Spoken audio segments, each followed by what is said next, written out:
Hey guys, thanks for joining me again, and today I have a Vortex Razor HD Gen 2, I have a Nightforce ATACR, and I just got my Schmidt Bender PM2, and then I just decided to throw this in there. This is a Nightforce NXS. So I'm going to do a quick comparison on these. Not a quick comparison, but I'm not going to go into super detail. I'm just going to look at the obvious differences and, you know, compare the turrets, compare everything here, take them out to the field, and compare the lenses, the brightness, clarity, blah, blah, blah. And then we'll make a determination on which one. I'm not going to say the best because they're all very good scopes. So if there is a best, it's very minute, I could tell you that right now. So I'm going to say the best value, I should say. Okay, let's go ahead and get started with the easy stuff, the weight. Now let's start with the Vortex Razor. We're right here on the outside. You can feel the sheer weight of this. This is 48.5 or 3.03 pounds. First thing you feel with this one, it's pretty heavy. That's probably the most negative factor on this one is its weight. And remember, we got rings on all these, but can't really go off of what I feel because the Schmidt Bender doesn't have rings. Really don't want to take these off because they are positioned perfectly. Took a long time to get those in the right position, so we'll just go off the official numbers there. The Nightforce ATACR, we got 2.37 pounds, which is 38 ounces. Definitely lighter. This is definitely lighter than the Vortex Razor. Off of feel, I know the Vortex Razor is one of the heaviest. And then the Schmidt Bender is going to be running 39.82 pounds, which is 39.82 ounces, which is 2.48 pounds. First thing you feel, very lightweight scope, but again, this one does not have rings. So we'll go off the numbers. It's the lightest scope here out of these three, but it is just barely, let's see, Schmidt Bender's 39.8 ounces, and the Nightforce is 38 ounces. Oh, actually, the Nightforce is lighter. 38 ounces. Wow. It doesn't, I guess by feel, I can't, you know, the rings on here, I actually thought this one was the lighter one. So it looks like Nightforce is the lightest. Of course, I cannot include this. This NXS, I'm just putting this in here just for reference, just so we have a cheaper scope. So, of course, this is going to be the lightest, 32 ounce, but, you know, this is a 30 millimeter tube, got a 50 millimeter objective lens. I just want something cheaper just to compare it with the big boys. The Vortex turrets are a lot bigger, but they actually made those like that on purpose. So they're just to be more accessible, more easier to grip with those big turrets. Now, I'm just gonna put my mic down here. Let's hear the clicks on all these. Oh, this one has locking.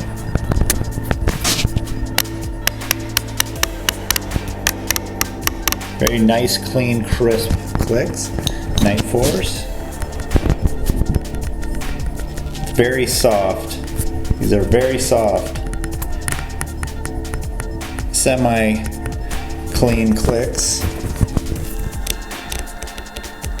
The little cleaner clicks on the Schmidt Bender than the Nightforce.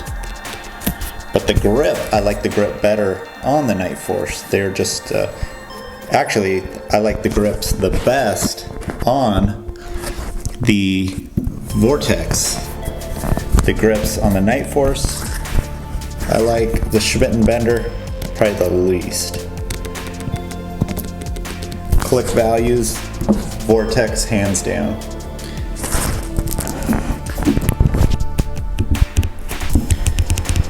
So that's the same as the ATACR there. Okay, let's go ahead and continue on. The let's just look at the main features of the different turrets we have here. So let's start with the Vortex. You'll see that we have locking turrets. Locking turrets. And that's similar to the Schmidt Bender locking turrets. Which one do I like better? If I was in war, I'd say this one. It's a little easier, slides up and down very easy. This one's, maybe it's just not broken in yet, but both great features. This one, Nightforce doesn't have a locking turret, so that's one downfall on that. I think that's very important, especially if your rifle's getting roughed up there. The illumination comes in right here on the Vortex. So you just pull this out and then you adjust it, and this goes from 0 to 11. The Schmidt Bender has its own little wheel here. So it goes from 0 to 11. As soon as you use it, it turns it on. We'll look through that later. This particular ATAC doesn't have illumination, but they do make it with illumination. Now what they do is called the Digiloom, I think. It's actually, there's no dials, no knobs. It's actually a button on the parallax. You press it to turn it on. You press it down for 5 seconds to change the color, red to green. And just taps, just quick taps, increases the intensity of it. I like that. I actually like that system out of all these. I think the Digiloom is the winner for the illumination. So again, we can look through the scope at illumination later, but I can tell you right now, the winner is going to be the Nightforce for that. All these have their own zero stop system. So you can't say one doesn't have one over the others. This one has zero stop, this one does, and this one does. I think this is the RZR, this is a zero stop. Well, anyway, they're just all named differently. Pretty much same type of system or procedure on setting your zero stop. So that we're going to leave out of it because we're all covered there. So turret wise, the grips, Vortex, hands down, Nightforce, then Schmidt Bender. So I really think, you know, actually on the newest ATAC, they made it more of a kind of like a Vortex grip, just more pronounced grip there. As you can see, these are semi-smooth. I like them, but actually the new one has a more rugged grip system on top and on the sides, kind of like this. Now warranty, let's go ahead and just go into warranty. Now they all have great warranties. With the Vortex, you have a no hassle lifetime warranty, which is pretty cool. They actually, since they are considered, I don't know, they're competing with the big boys, so they want to make up for a lot on their warranties. The Vortex warranty is VIP warranty, unlimited lifetime warranty, transferable, no card fill out, no receipt needed. That's pretty awesome. So there's no hassle warranty, lifetime on the Vortex. That is pretty cool. Limited lifetime warranty on the Nightforce. So they say their motto is, we build them properly in the first place. You should be free of problems for a lifetime. So, you know, you'd have to go under the stipulations. It's not a full-on lifetime hassle-free warranty. There's probably going to be certain parts that are considered wear and tear.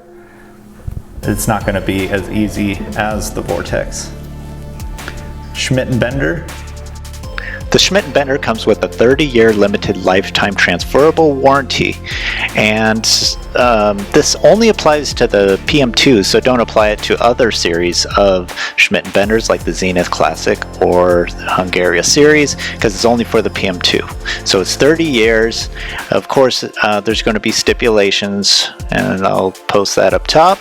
And the warranties, of course, you don't want, they're not going to cover it if it's your fault or from improper use, and it's void if you try to get it repaired at any service center or gun shop.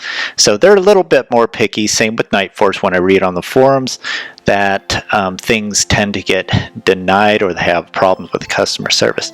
Now, even with improper use with Vortex, the Vortex Razor, it seems like they still repair the scope. So I think with the Razor is going to be the winner on this one. So these are just a few comparisons at a local park here, and this is in the middle of the day at 5x at about around 200 yards. So you can see that there's a lot of light captured from all the scopes. So you can see the NXS is a little bit darker than the rest, but for the most part I think the Nightforce captured the most light. It's really hard to compare the differences. This is later in the day right here, and this is running at maximum magnification, so you can obviously see the NXS is a low light. The Schmidt Bender didn't actually look like that. It was actually quite bright and clear. So when I look at those three, the ATAC, the Razor, and the Schmidt, you couldn't really tell a difference. They were all very great images that were depicted on the scopes. So actually using the camera, looking through the ocular lens here, it adjusts for the light. So you can't really use the camera to get an accurate depiction of what the image actually looks like. Okay, so we've looked at all the scopes, and you're probably asking, okay, so which one's the best? I'm gonna go ahead and say it. I think it's the Vortex Razor. Now, am I saying the Vortex Razor just because it's the best scope? No, I'm saying it because it's the best value. When you're looking at the Vortex Razor versus the Nightforce, it's an $800 difference. From the Nightforce to the Schmidt is $800. From the Vortex to the Schmidt is $1,600. Now, I went ahead and returned my Schmidt, just to tell you, because I didn't see a $1,600 worth of extra scope features on it, or a difference between the Razor and the Schmidt.